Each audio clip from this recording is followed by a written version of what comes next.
وعلیکم السلام ورحمۃ اللہ وبرکاتہ۔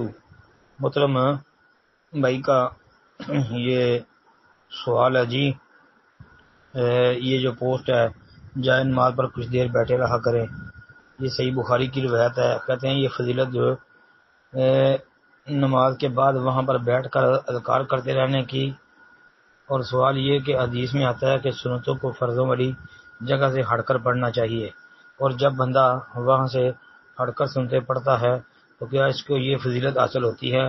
اور اذکار تو فرضوں کے بعد ہی کیے جاتے ہیں، کیا یہ فضیلت صرف فرضوں کے بعد وہاں بیٹھ کر ذکر و اذکار کرنے کے ساتھ خاص ہے یا وہاں سے ہٹ کر سنتوں کے بعد؟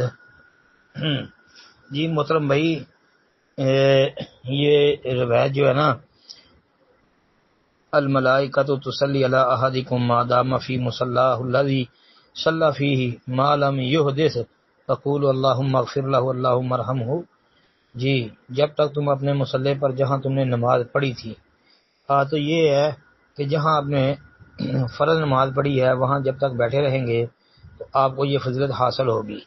پھر سنتے ہٹ کے پڑھنا ہے تو اگر آپ وہاں سنتے جو ہیں وہ بھی آپ پڑھیں گے تو وہ نماز پڑھ کے تو آپ اس جگہ پہ بیٹھے رہیں گے، تب بھی آپ کو یہ فضیلت حاصل ہوگی۔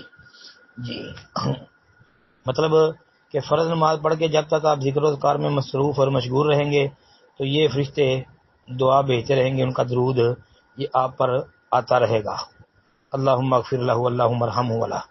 اور جب آپ اس جگہ سے ہٹ کے سنتیں ادا کریں گے تو انشاءاللہ تب بھی یہی فرشتوں کا درود آپ کے حق میں وہ اللہ سے دعا کرتے رہیں گے، درود پڑھتے رہیں گے۔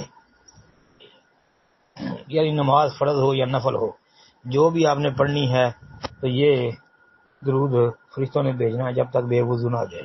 السلام علیکم ورحمۃ اللہ۔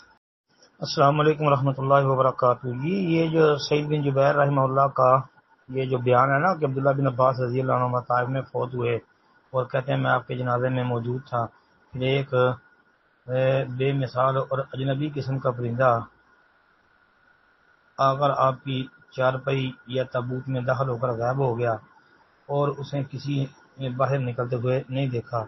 پھر جب آپ کو دفن کیا گیا تو قبر کے کنارے پر یہ غیبی آواز سنی گئی، اے مطمئن روح اپنے رب کی طرف راضی مرضی حالت میں واپس جاؤ، پھر میرے بندوں میں شامل ہو جاؤ اور جنت میں داخل ہو جاؤ۔ یہ جو یا ایتھا النفس المطمئنہ ارجعی الی ربک راضیۃ مرضیہ فادخلی فی عبادی وادخلی جنتی، یہ روایت ثابت ہے جی، یہ عبداللہ بن عباس رضی اللہ عنہ کے حوالے سے یہ سند حسن ثابت ہے۔ السلام علیکم ورحمۃ اللہ وبرکاتہ۔